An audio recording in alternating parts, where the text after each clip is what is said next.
a 2/3 vote to strike. I believe your issue was with the second rule. So it would require 2 consecutive motion, second, 2/3 votes.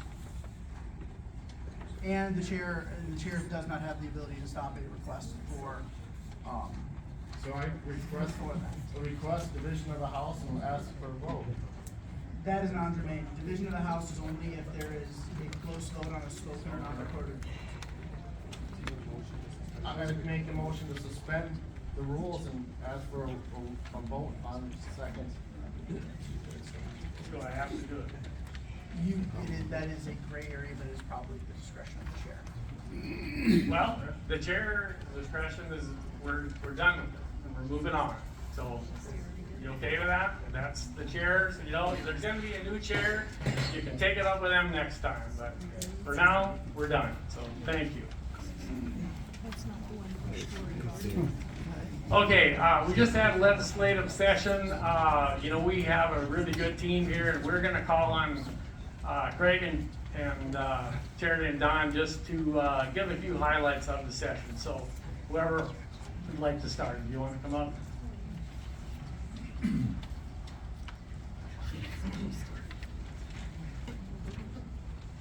Good evening, everyone. My name is Terry Wanzik. I'm your District 29 State Senator.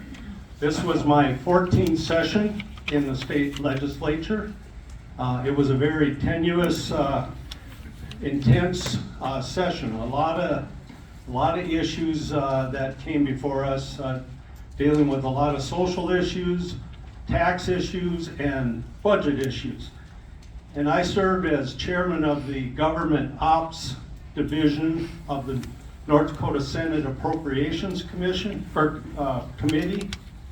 And I guess I dealt mostly in budgets. So that's kind of where I'm gonna go. If you look at, we'll talk a little bit about the state budget.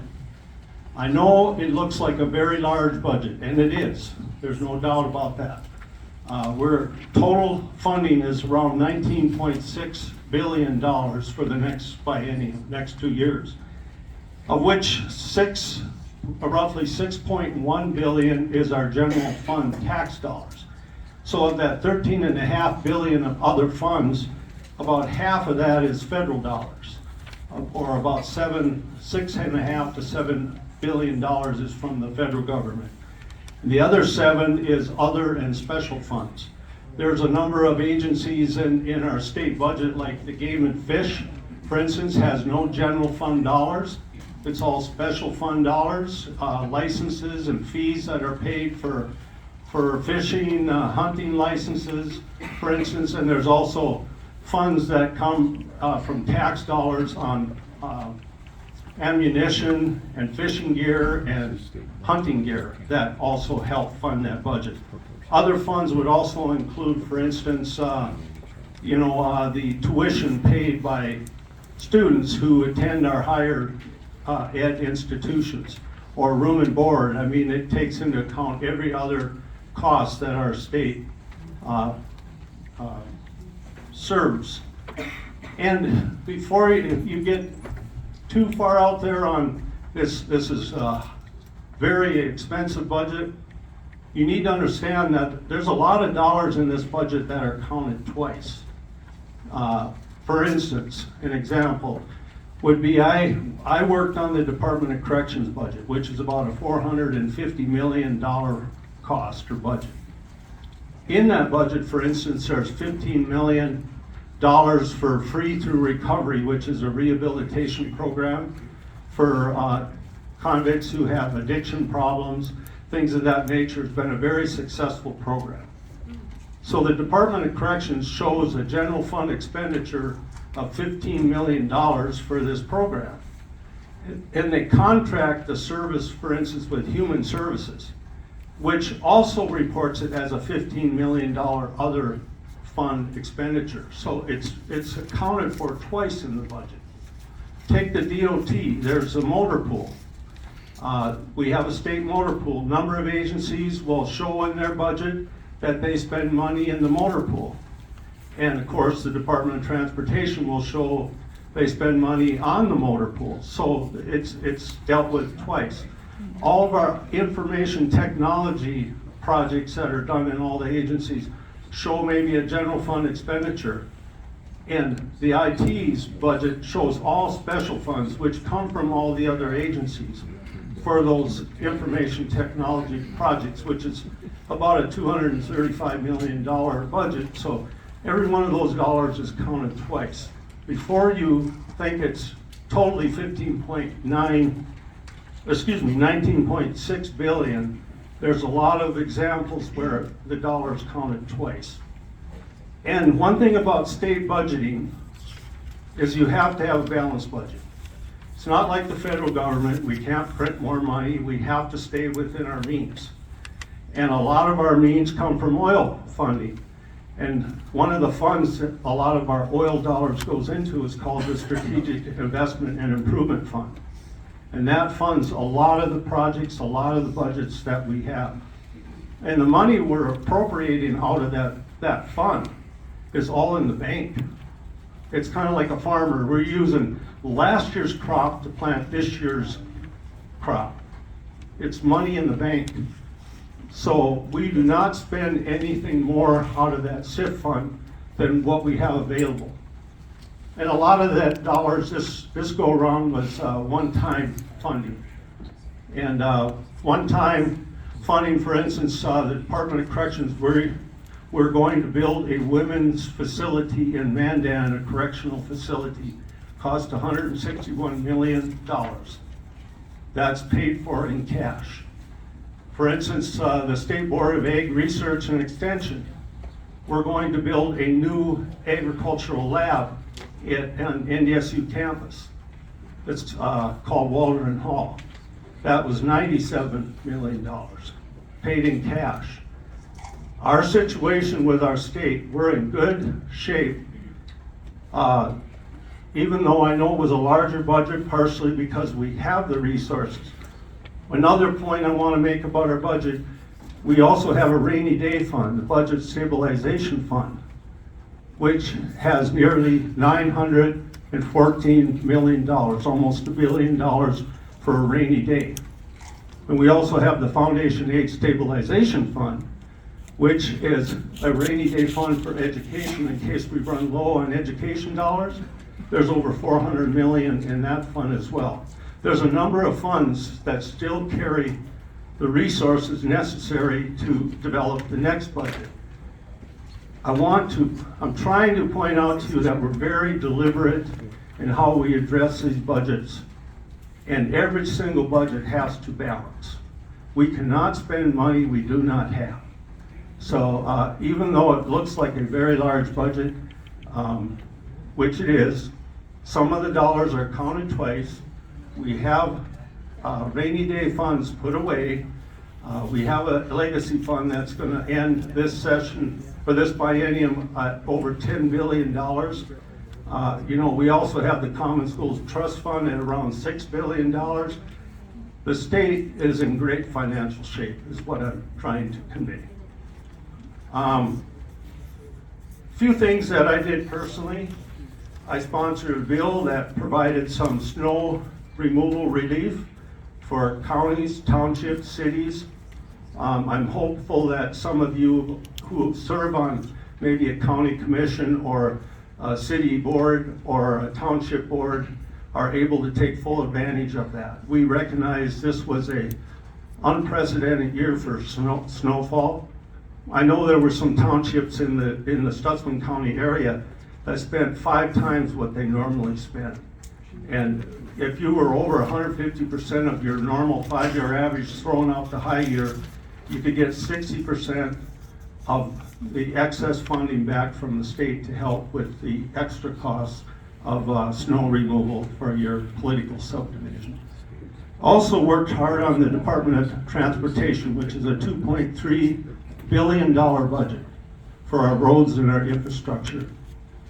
And we made some major changes there.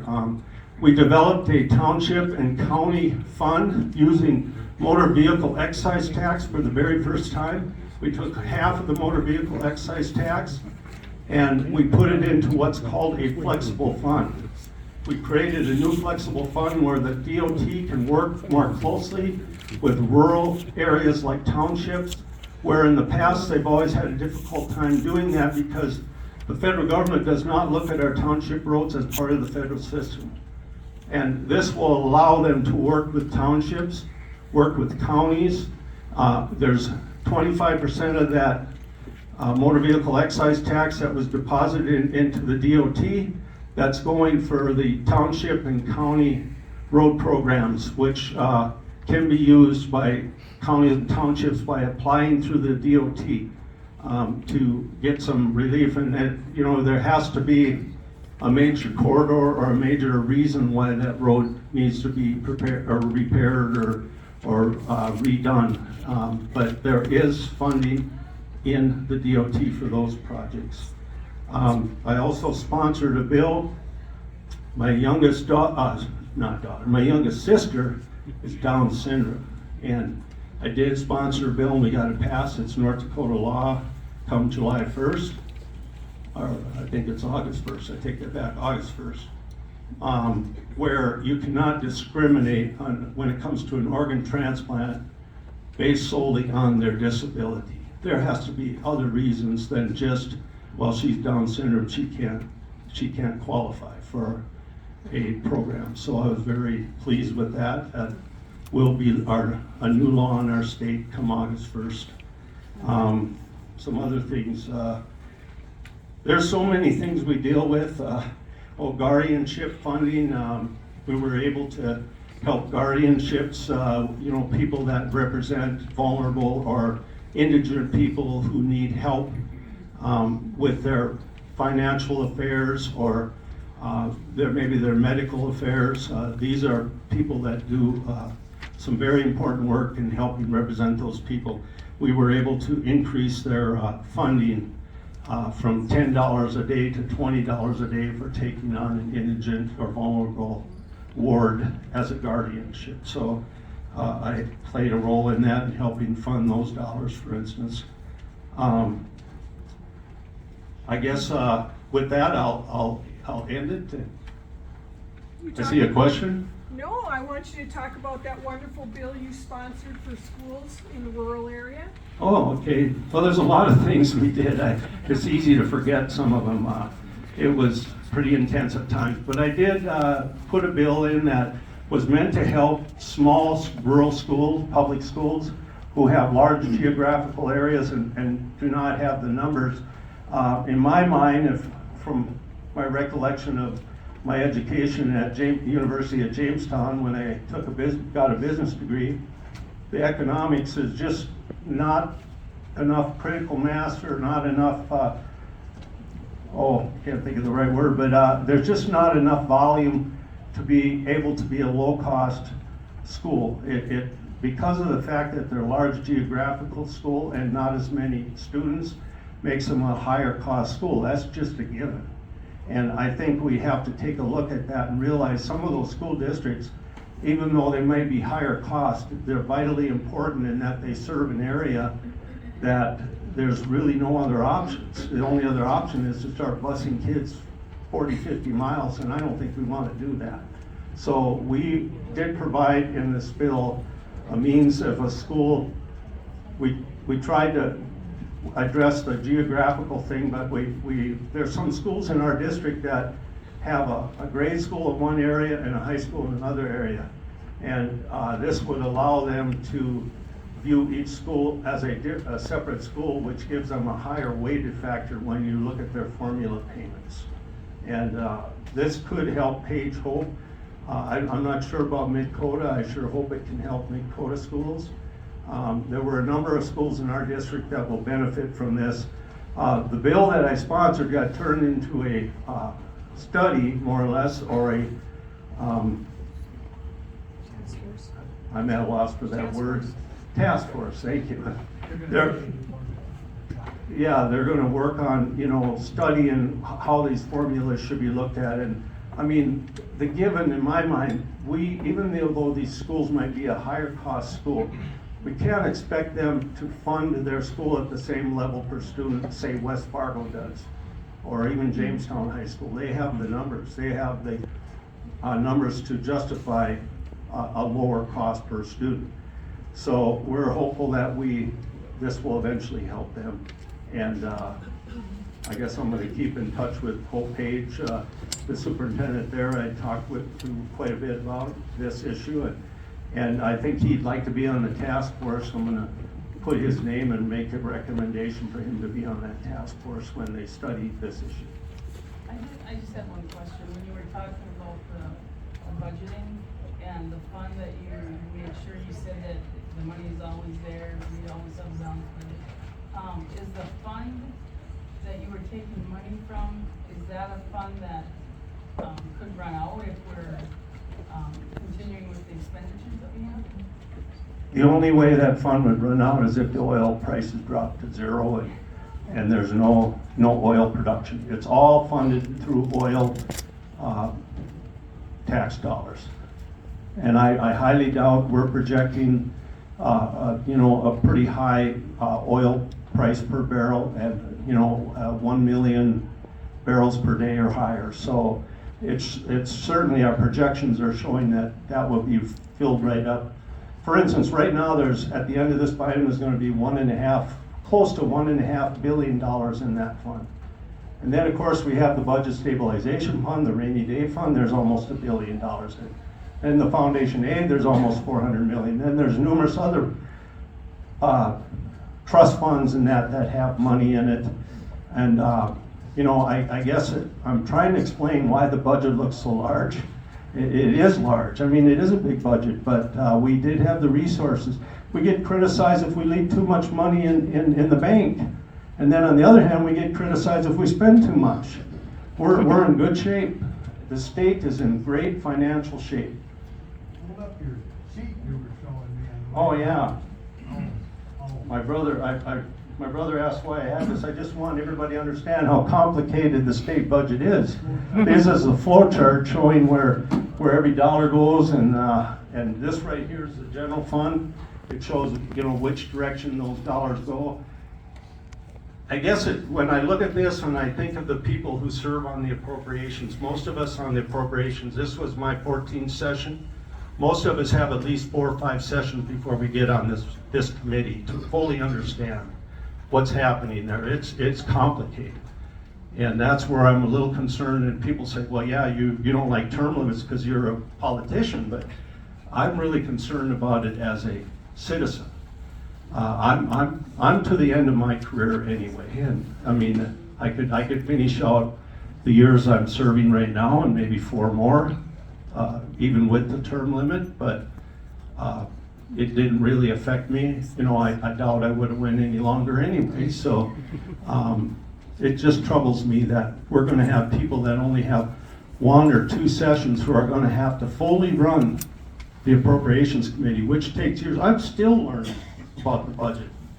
I can't say with absolute certainty I know where every single dollar's going, but I do know how to look at the big picture and how everything we do fits into that puzzle.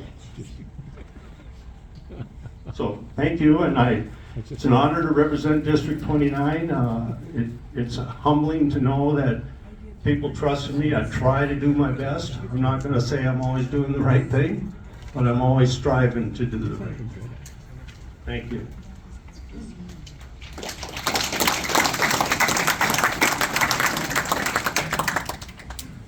Thanks, Terry. I'm Don Biggis. I'm from Cooperstown, and I, of course, represented District 23 since 2003, so this is my 20th year of service to the state. But of course, through the redistricting, 23 and 29 were joined together. So there's some new territory here. Foster County and Stutzman County are now part of my district, which was Nelson, Griggs, and Steele.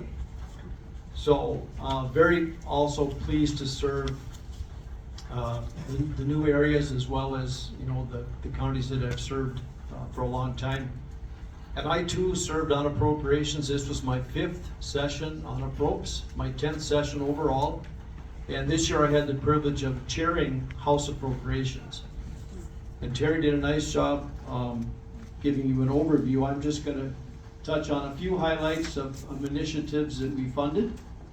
And the first one I wanted to mention, dovetailing onto the county and township funding, you know what, we've always heard from, particularly the townships, is you'd like to have a consistent stream of funds coming your way. You know, you do get approximately 13.5 million through the sales tax distribution fund, which goes to the townships, but now, this time we, in House Bill 1379, we created another stream. We like to call them streams because the money's gonna flow, and that's coming from legacy fund earnings. And so the townships will get another $10 million from that. And that will always come because it's part of the funding that's gonna come out of the legacy earnings that we will use every biennium. So now that would be a total of $23.5 million that will come to townships every biennium. So townships can plan and strategize of how they're gonna use their funding. In addition, you'll know that this year, the prairie dog bill completely filled with oil revenues. So each township received approximately between $900 and $9,500 just this spring.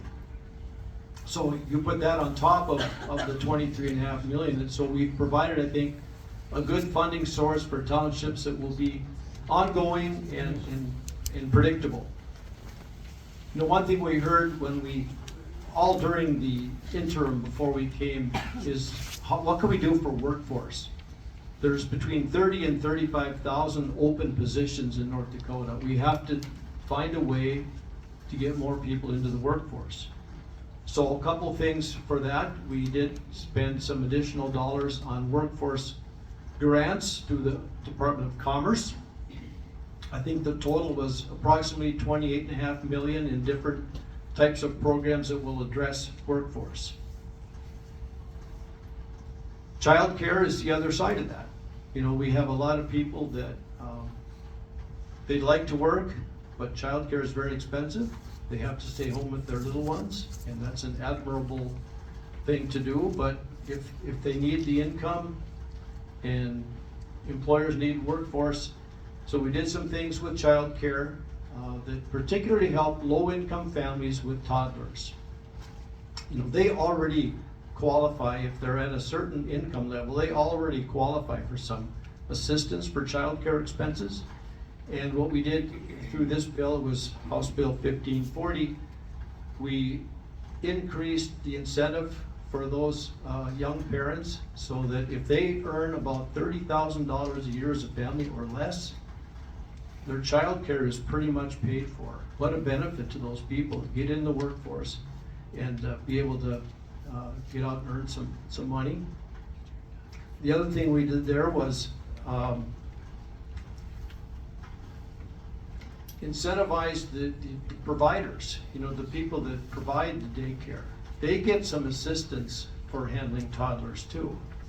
And so this bill will just increase what they get, because if any of you are with daycare, you know that the infants, the 0 to 3-year-olds are the most expensive to care for. You know, they do pretty well on the older kids, but this will allow them to get some additional funding and support so that they can feel like they can take on the real young and provide that service to them. And then we also have in that bill something quite unique, and that is to incentivize employers. Because sometimes employers are willing to pay a little bit of that daycare to get the workers.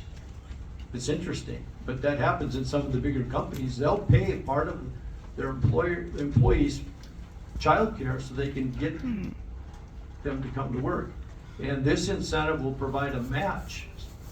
So the state will match some of those dollars if the employers are willing to put in some money too.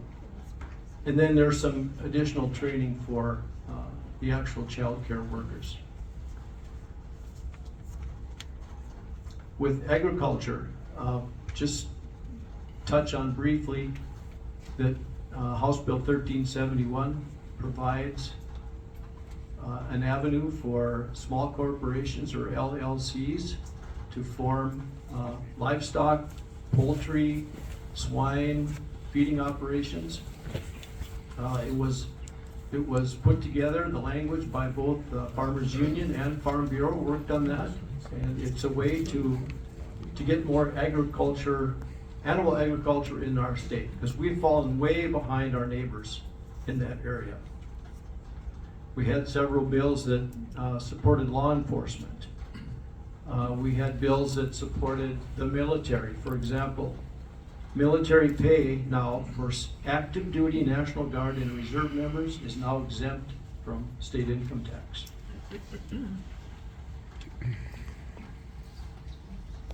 Terry mentioned the new correctional center. I'm just gonna give you some highlights here. I will say that if anybody's interested, I have a couple of emails that I can forward to you that give a really good overview of some of the legislative action, some of the key things. One was developed by our Republican caucus. The other one did come from the governor's office, but it gives a really good overview of all of the major things that we accomplished during the session. If any of you would like that, I'll get your email address afterwards and I can forward those to you. Terry mentioned the snow removal. That was really good. At the very end of the session, we actually added an additional $5 million if necessary, because we had those late storms in April. And so this will give an additional $5 million if necessary. And that comes out of a fund that we have. It's called the State Disaster Relief Fund. Just touching a bit more on education. We mentioned the bill that Terry and I sponsored. I think, Craig, you were on that as well. And there were 6 schools that were going to be helped by that bill. 3 of them are in District 29. So it was Hope Page, Dakota, and Dakota Prairie. So kind of looked like we were taking care of our own, but we were, actually. But because all of those schools have different facilities in different communities. And so they are at the disadvantage, like Terry mentioned. So 3 of the 6 that are going to be beneficial there are in District 29. That was pretty cool. One thing I wanted to mention too about higher ed. Terry mentioned that we did some things there, but the thing that's probably going to have the most impact on families is that we froze tuition for 2 years.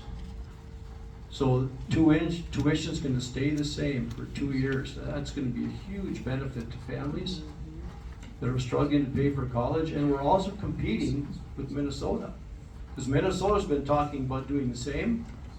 And the border communities, especially UND, NDSU, those are close to the eastern side of the state, they really compete for those Minnesota students. That was a $47 million expense from the state to freeze the tuition at our higher institution universities for 2 years. And Terry mentioned the flexible fund on transportation. The other thing that's nice about that is that now the DOT has never been able to go off the state highway system. They've had to stay on the state highway system. But with this flexible fund, we've given them now the opportunity to partner with counties and townships to maybe work on that mile or 2 of road that connects a state highway to some important infrastructure. Maybe a soybean crushing plant in Castleton, something like that. So a very nice thing we did there to give the DOT some flexibility.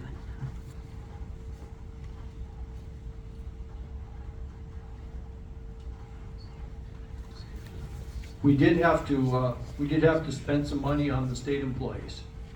Over the years, we've been pretty conservative with giving our state employees raises, and it's really getting tough to compete with the private sector. We heard from agency after agency after agency that it was really getting hard to retain people because the private sector could pay a lot more. So we did give them a bigger pay increase this time than we have in the past. I can't remember that we've ever done one, but it was 6% the first year raise and then 4% the second year. In addition, we're also finding out that across state government, there was inequities between various positions. throughout the government. Maybe an attorney in one agency gets something and an attorney in another agency gets more. So there was an equity funding source, and that was general funds to kind of equalize pay across state government, and then also help those state employees compete favorably in wage with those from the private sector. Probably one of the most major, and this, I'll finish with this, probably one of the most consequential pieces of legislation for years was, we've been trying for a long time to get out from underneath the unfunded liability we have with our state pension. We are a defined benefit, which means we are under a pension system, and that unfunded liability, in other words, the state owes future payments to employees that will retire many years out, had grown to $1.9 billion of an unfunded liability. The only way to really address that is to get out from under that plan and go to a defined contribution, which is like a 401k. So, starting in 2025, December 1, any new hires will be under the defined contribution for the 401k. Any current employee, will stay under the defined benefit, so it does not affect any current employees. When you talk to young people, they like portability with their retirement because they move around a lot. People don't stay in one job too much anymore. They move. And so with a 401k or defined contribution, they'll be able to take whatever they've accumulated over the years with them to their next job. And I think that's just the right way to do it. Businesses across the country are doing that. They're getting away from pensions and going to 401ks. So that was quite a consequential piece of legislation that passed. So that's, again, just some overview things of what we did in appropriations. Again, a privilege to serve you. I know that one of the main things that we did during the session was tax relief, and that's where Representative Headland will come up and explain the tax package that we put together.